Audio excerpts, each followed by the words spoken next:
அப்பாவுக்கு வந்து நான் ட்ரம்ஸ் வாசிக்கிறதே பிடிக்காது. கடவுள் எனக்கு அப்பவே அந்த 9 மாசம் எங்க அம்மா வயித்துக்குள்ள நானு பிராக்டிஸ் பண்ணியிருந்தேன். எஸ்பி பாலசுப்ரமணியம் அவர் தான் என்னுடைய டேலண்ட இருக்கிறத வச்சு 1974ல நான் நீங்க இன்னொரு போட்டோ காமிக்கிறேன். அது தெலுங்கு படத்துல ஆக்ட் பண்ணேன் நானு. Father silence. ஓகேயா?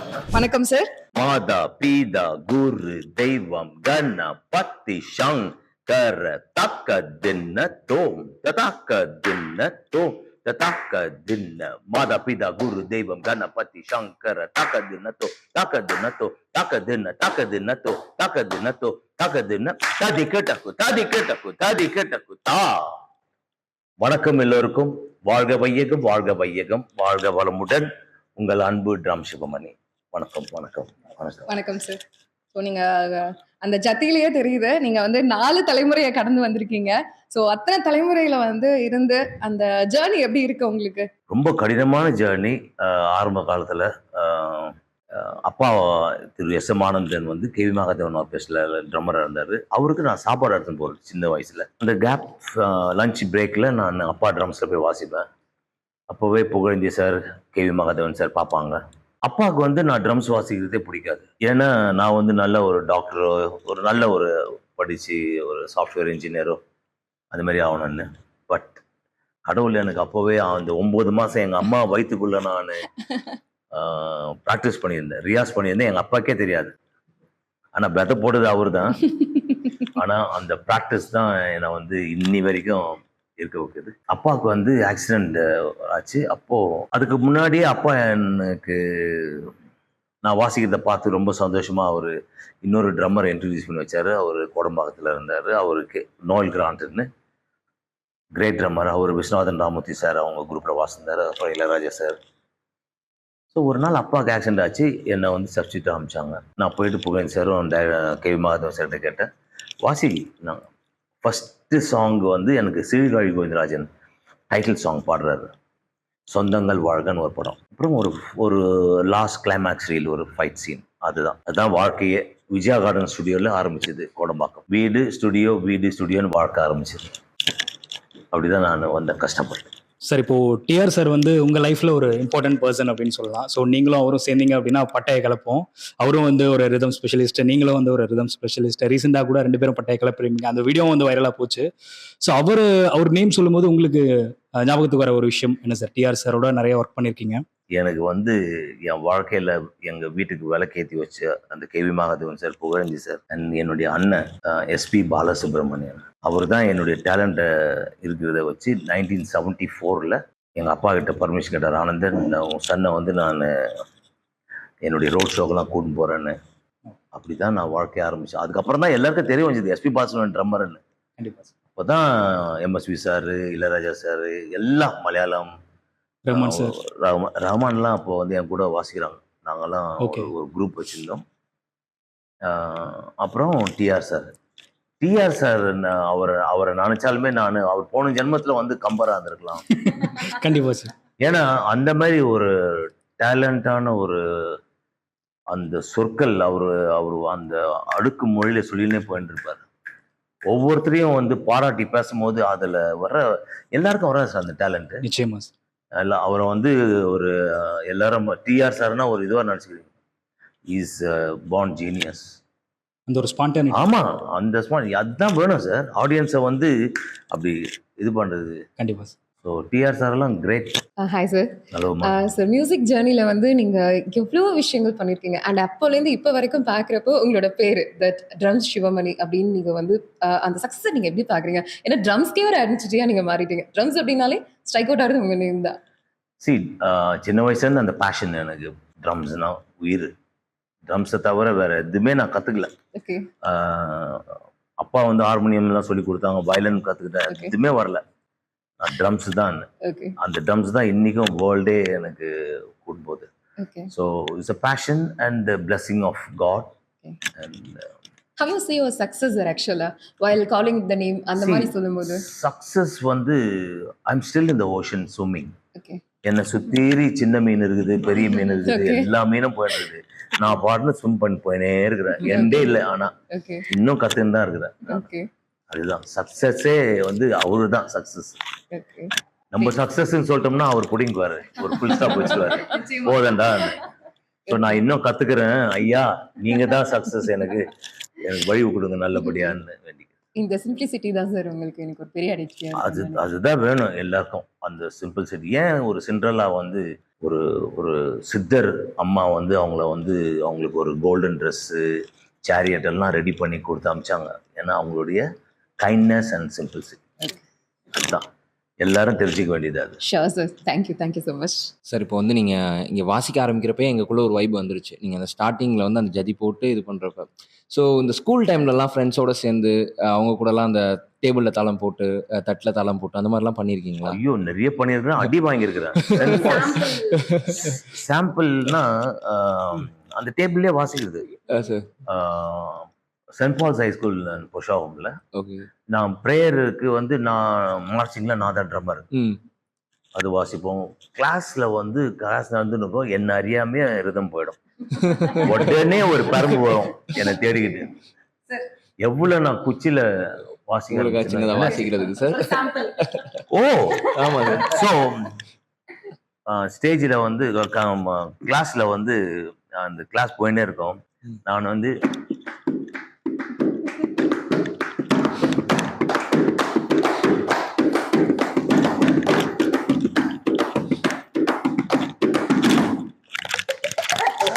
Sir final touch super. So இந்த மாதிரி வந்து சுந்தர் சிங் வாத்தியார்னு இருந்தாரு, அவர் என் கையாலே வச்சிருக்காரு. ஆமா, இந்த 2 கை அடி வாங்கின கை எங்க அப்பா கிட்டே வாங்கியிருக்குது. ஆமா. Super sir super sir. So உனக்கென்ன மேலே நின்றாய் பாட்டில் வந்து ஒரு செமையாக பண்ணியிருக்கீங்க, நான் கேள்விப்பட்டிருக்கேன். ஸோ அதை பற்றின விஷயம் சொல்லுங்கள் சார். உனக்கு என்ன மேல் அந்த பாட்டு வந்து ஏவிஎம் ஆர்ஆரில் ரெக்கார்ட் பண்ணோம்.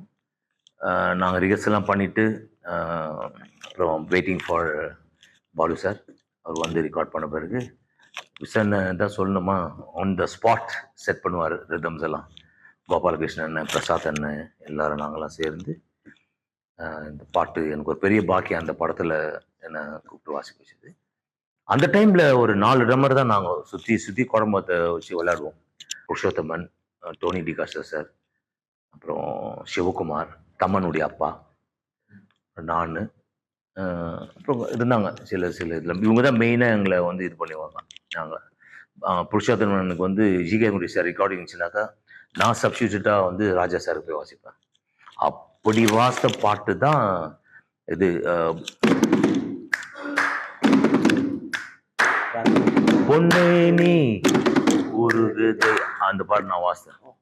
அதுக்கப்புறம் இது ஒரு நிலா காலம், அந்த பாட்டை நான் அவருக்கு வாசித்தது. சில நல்ல சாங்ஸ் எல்லாம் வாசித்துருக்கிறேன். அதுக்கு ஒரு பெரிய பாக்கியம். என்ன Rahman sir Rahman sir special வந்து அவர் சின்ன வயசுலேருந்து நல்லா தெரியும். எங்கள் அப்பா ரஹ்மானுடைய அப்பா சேகர் அங்கிள், அவங்க 2 பேரும் ஒன்றா ஒர்க் பண்ணுவாங்க. அப்பா தான் என்னை ஃபஸ்ட்டு ரஹ்மான் சார் வீட்டுக்கு கூட்டு போனது. அப்போ ஏஆர் ரஹ்மான் ரொம்ப சின்ன பையன். அதுக்கப்புறம் அவர் பாண்ட் ஜீனியஸ், அவர் ரொம்ப அருமையாக இது பண்ணுறாரு. அவரோட சேர்ந்து வாசிக்கிறது எனக்கு ஒரு பெரிய பெருமை. இப்போ வந்து நம்ம ஒரு கேம் விளையாட போறோம். இந்த சாங்ஸ்க்கும் உங்களுக்கும் நிறைய கனெக்ஷன் இருக்கும். ஆனா அதுல எது பெஸ்ட் அப்படின்றத தான் இப்போ பார்க்க போறோம். அடியே ஃப்ரம் கடலா இல்ல ஹம்ம ஹம்மாவா? எல்லா பாட்டும் நல்லா இருக்கும். ஆனா அம்மா அம்மா வந்து எனக்கு ரொம்ப பிடிச்சமான பாட்டு. ஏன்னா அந்த பாட்டு ரெக்கார்டிங் பண்ணும்போது பஞ்சந்தரில் ஒரு விடைகாத்தால ஒரு 3-4 மணிக்கு நாங்கள் ரெக்கார்ட் பண்ணேன். அதை 2 பேரும் வாசித்தோம். அதில் ரஞ்சித் பார்வல்னு ஒரு ட்ரம்மர், அவர் ப்ரோக்ராம் பண்ணார். நான் வந்து லைவ் வாசித்தேன் அந்த பாட்டில். ஸோ அந்த பாட்டு ரொம்ப பிடிக்கும். ஹம்ம ஹம்மாவா உன்னோடு நான் இருந்தாளா? அம்மா அம்மா தானே. ஓகே. ஹம்ம ஹம்மாவா சொர்க்கம் மதுவிலைவா? சொர்க்கம் மதுவிலே. வா.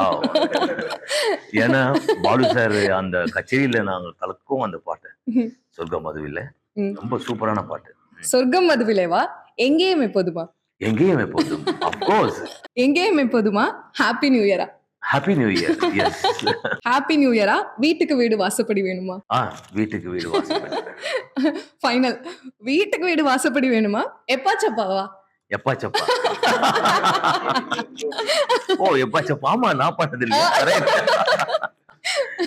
சோ எப்பாச்சப்பா உங்களுக்கு எவ்வளவு ஸ்பெஷல்? ஏன்னா நீங்க மியூசிக் டைரக்டரா மாறி சோ அது எப்படி ஐயோ எவ்வளவு அது ஒரு ஸ்பெஷல்? பெரிய ஒரு லாஸ்ட் மினிட் எப்பச்சப்பா வந்து அதுக்கு அந்த சாங்கே இல்ல படத்துல. திடீர்னு டைரக்டர் சாரும் ப்ரொடியூசர் சாரும் ஸ்டுடியோக்கு வராங்க ராத்திரி. வந்து சார் இந்த சாங் இந்த இடத்துல வைக்க வேண்டிய சாங் கேட்டோம். நல்லா இருக்கு. நம்மளுக்கு இன்னும் கொஞ்சம் பெப்பியா ஒரு லோக்கலா ஒரு இதுவா வேணும் சார். ஏதாச்சும் சாங் ஐடியா எதுனா இருக்குதா? நான் உடனே நாங்க எம்எஸ்வி சார் ஸ்கூல். அவர் வந்து உடனே கமான் வாங்க ரெடின்னு அந்த ஸ்பாட்ல கம்போஸ் பண்ணுவார் அண்ணன். ரிதமா இருக்கட்டும், மெலோடியா இருக்கட்டும், எதுவுமே இருக்கட்டும். அதுல வர அவர் ரெக்கார்ட் பண்ணிட்டு அந்த ஃபர்ஸ்ட் ரிஹர்சல் முடிஞ்ச உடனே எங்களெல்லாம் பார்ப்பாரு. நல்லா இருக்குதான்னு நாங்க சொல்லணும். அவருக்கு அப்பதான் திருப்தி. அண்ணா சூப்பரா இருக்குண்ணே. அப்பதான் அவரு ட்ரெஸ் எடுத்தவங்க போயிடுவாரு. ஸோ இந்த மாதிரி உடனே ப்ரொடியூசர் சார் டவுன் அண்ணா வந்து தம்பி இதை வந்து வேற ஒரு ஸ்டைல்ல பண்ணும் பாருங்க. ஆன் த ஸ்பாட் யோசித்தேன். அப்போ நான் நான் அப்படியே தத்தகாரம் பண்ணி ஒரு இது பண்ணி என் ஒய்ஃப் ரூனா அவன் தங்கச்சி வந்து ஒரு ஒரு குரூப்பா அப்படி இப்படி இருக்கிறோம். அதுல அவங்க 2 பேரும் அந்த டி லாங்குவேஜ்னு இருக்குது. அந்த எப்ப டப்பா தப்பா துப்பு துப்பு திப்பா அந்த மாதிரி ஏதோ ஒண்ணு. எனக்கு உடனே அது ஞாபகம் வந்தது. உடனே ரூனா கூப்பிட்டேன். Runa what do you say always தப்பு துப்பு தப்பா திப்பி திப்பி டப்பா டப்பான்னு. And then she said எப்பா சப்பா டப்பா டிப்பு டிப்பு டப்பா. சோ எப்பாச்சப்பாவோட ஆர்ஜின் வந்து ஆமா இப்படிப்பட்ட இப்படிதான் மச்சிலிருந்து வந்துச்சு. வந்தது. ஆமா உடனே அதுக்கு டியூன் போட்டு எப்பா சப்பா டப்பா டப்பா டிப்பு டிப்பு டப்பா டப்பா அப்படிதான் வந்த சாங். இந்த ஆர்ஜினை நாங்க எக்ஸ்பெக்ட் பண்ணவே இல்ல. ஆமா வந்து அன்னைக்கு ராத்திரி சாங் ரெடி. மறுநாள் டைரக்டர் சாருக்கும் ப்ரொடியூசருக்கும் அனுப்புறோம். அவங்க அவ்வளவுதான் சார் சூப்பர் சார் இந்த சாங்.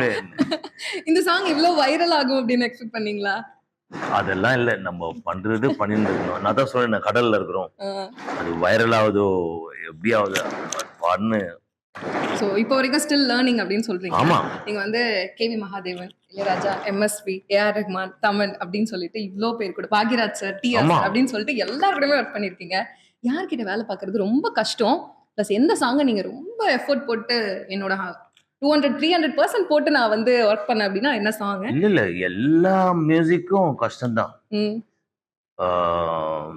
ஒரு சாங் இது நம்ம மேகம் கொட்டட்டும் அந்த பாட்டு ரெக்கார்ட் பண்ணும்போது அது மாத்திரம் இல்லை எனக்கு சங்கீதமே அது நான் அந்த சாங் வாசிக்கும் போது நான் உண்மையிலேயே அழுதுட்டேன். சரணம்ல அண்ணன் பாடுறாரு. குரூப்போட தான் ரெக்கார்டு எல்லாம் நடக்கும். அப்போ அந்த டைம்ல ஃபுல் ஆர்கெஸ்ட்ராவோட அண்ணன் அப்போவே அது பாடும்போது எனக்கு மனசுல ஏன் அண்ணன் இந்த மாதிரி பாடுறாரு, போகும் காலம் தூரமே வாழும் காலம் கொஞ்சமே, இதெல்லாம் ரொம்ப நான் அழுதுட்டேன் வாசிக்கும் போது. உண்மையா நான் அண்ணன்கிட்ட போய் சொன்னேன், அண்ணன் என்ன இந்த மாதிரிலாம் படத்துக்கு தேவைடா தான் பாடினேன். ஸோ எல்லாம் அந்த அந்த பாட்டு. அப்புறம் விசனனுக்கு வந்து இந்த சாங் ரொம்ப எனக்கு ஒரு சேலஞ்சாக இருந்தது. நினைத்தாலே நிற்கும். அதில் வந்து ஒரு ஒரு 10 பீஸ் ஒரே நாளில் எடுத்தோம். விட்டு விட்டு விட்டு ரீ ரெக்கார்டிங்கில் வரும் அது. அதில் ஒரு சண்டை சீன். சண்டை கேட்க தம்பி பஸ் அந்த மாதிரி வரும். ஒரு டும் டீம் டீம் டீம் தேதும் தேதும் திக்கு திக்கு திக்கு திக்கு திம் அந்த மாதிரிலாம் ஒரு ஜதி எல்லாம் வச்சு அந்த மாதிரி சாங் ஒரு டைட்டாக இருந்தது. அப்புறம் டிஆர் சார் இதில் வந்து அடையாரோ பின் பாட்டு பாட அதில் வந்து 4 பார் ஃப்ரேஸு 5 பார் ஃப்ரேஸு அதில் பாலன் அட்ஜஸ்ட் பண்ணியிருப்பாரு அந்த தாளத்தில் வந்து உழுறதுக்கு. ஸோ அந்த மாதிரிலாம் எக்ஸ்பீரியன்ஸ் நிறைய மியூசிக். ஸோ யார்கிட்ட ஒர்க் பண்ணுறது ரொம்ப கஷ்டம் உங்களுக்கு? கஷ்டன்றதே இல்லை, அல்வா சாப்பிட்ற மாதிரி தான் ஒவ்வொரு ரெக்கார்டிங்கும் எனக்கு. ஆமா அல்வா சாப்பிட்ற மாதிரி தான் எல்லா ரெக்கார்டிங்கும். ஏன்னா நான் வாசிக்கிறதே வந்து நான் இல்லை அங்கே வாசிக்கும் போது மற்றவங்க தான் வாசிக்கிறாங்க, என்னுடைய குருஸ். ஓகே. ஸோ உங்களை நான் வந்து குழந்தையிலேருந்து இந்த கெட்டப்ல தான் பார்த்துருக்கேன். ஆனால் இன்னைக்கு வந்து இந்த போட்டோவை பார்த்தோன்னே எனக்கு வந்து ஷாக் ஆயிடுச்சு. இவங்களா இவங்க அப்படின்னு. ஆமா நான் நீங்க இன்னொரு போட்டோ காமிக்கிறேன். அது தெலுங்கு படத்துல ஆக்ட் பண்ணேன் நான் 86ல 1986ல பாலனோட நான் அமெரிக்கா போனேன். அங்க போயிட்டு ஒரு ஈவினிங் எல்லாரும் ஃப்ரெண்ட்ஸ் எல்லாம் பாலு சார் ஃப்ரெண்ட்ஸ் எல்லாரும் உட்காந்து அவங்க ஹேட் அ நைஸ் பார்ட்டி. அந்த பார்ட்டியில வந்து பேசும்போது நம்ம ஏன் ஒரு படம் எடுக்கக்கூடாது இண்டோ அமெரிக்கன் சொல்லிட்டு அங்கேயே டைரக்டர் இருந்தார், ப்ரொடியூசர்ஸ் அங்கேயே, ஆல் த டாக்டர்ஸ். படமாட்டி சந்தியா ராகம் டெஃபினட்டாக நீங்கள் பார்க்கணும். அதில் என் முடிய பாருங்க எவ்வளோ பெருசு. இல்ல உங்களோட ஸ்டைலிஸ்ட் யாரு? இந்த ஆமா, அந்த style, ஆமா. வந்து கிரியேட் பண்ணது யாரு? இந்த ஸ்டைலை வந்து கிரியேட் பண்ணது என் ஃபாதர். சைலன்ஸ். ஓ, அங்கே ஃபங்க்ஷன் ஆடியன்ஸ் வந்துட்டாங்க, கான்சர்ட் போகிறேன். ஓகே, ஐடென்டிட்டியை வந்து எங்கள் அப்பா இறந்த பிறகு நான் ஃபுல்லாக ஷேவ் பண்ண வேண்டியதாக இருந்தது. அந்த இது அப்போ என் முடியெல்லாம் கம்ப்ளீட்டாக ஷேவ் பண்ணிவிட்டு வெறும் எம்டிஆர் இருக்குன்னு சொல்லிட்டு ஏஆர் ரஹ்மான் எனக்கு ஒரு குல்லா கொடுத்தாரு, கலர்ஃபுல் குல்லா. அது சன் டிவியில் நான் வாசிருக்கிறேன் அந்த குல்லா போட்டு ஒரு தீபாவளிக்கு. அதுக்கப்புறம் அமெரிக்கா போகும்போது என் ஃப்ரெண்டு ஜோ பிரபாகர் இருக்கார் யூஎஸில். அவர் தான் நம்மளுக்கு கேட்வே ஆஃப் இந்தியா. அவர் அங்கே போனால் எனக்கு இந்த மாதிரி ஒரு பிளாக் அவன் போட்டுன்னு போயிருந்தான். அவங்க அமெரிக்கனில் அவங்க பிளாக்ஸ் ரொம்ப யூஸ் பண்ணுவாங்க. அவர்கிட்ட கேட்டேன் இந்த மாதிரி கிடைக்குமா. கலராக வாங்கி கொடுத்தாரு. அதனால ஒவ்வொரு ஷர்ட் என்ன கலர் போடுறனோ அது மேட்சிங்கா, அதுவே ஒரு ட்ரெண்டாக ஒரு எனக்கு ஐடென்டிட்டி ஆயிடுச்சு. நான் சென்னைக்கு, பாம்பேல வீடு எனக்கு, சென்னைக்கு வந்திருந்தேன். என்னுடைய ஃபேன் ஒரு சின்ன குழந்தை, அவன் என்னை பார்க்கணும்னு ஆசை. அவங்க அப்பா என்னை கூப்பிட்டு வந்தார். அவங்க ரிசப்ஷனுக்கு ஃபோன் பண்ணாங்க, நீங்கள் வாங்க நேரான்னு. ரூமுக்கு வர வச்சுட்டேன். நான் டிடன்ட் ரியலைஸ், நான் வந்து ரூம்ல எல்லாம் இந்த மாதிரிலாம் இருக்க மாட்டேன். எல்லாத்தையும் எடுத்துட்டு மொட்டையா திருப்பதி கோவிந்தா கோவிந்தாவோட இருக்கும்போது அவன் என்னை பார்த்துட்டு இவர் இல்ல போயிட்டான். ஏன்னா அவன் இந்த மாதிரி எல்லாம் பார்த்துட்டு இவரு இல்ல. ஆமா, அதுக்கப்புறம் அவனை கீழே வெயிட் பண்ணுங்கன்னு சொல்லிட்டு நான் நல்லா ட்ரெஸ் பண்ணிருந்து என்ன வெயிட் பண்ணேன். Uncle super sir. Great sir. Thank you so much for the interview. My pleasure. Actually 50 வருஷத்துக்கும் மேலான இசை பயணம், பத்மஸ்ரீ கலைமாமணி. கலைமாமணி அந்த பட்டம் எனக்கு கொடுக்கும்போது நம்ம கலைஞர் ஐயா அவர் வந்து எனக்குள்ளே இருந்த டேலண்ட்டு அதை இது பண்ணி எனக்கு ஒரு ட்ரம்மருக்கு ஃபர்ஸ்ட் டைம் கொடுத்தாங்க.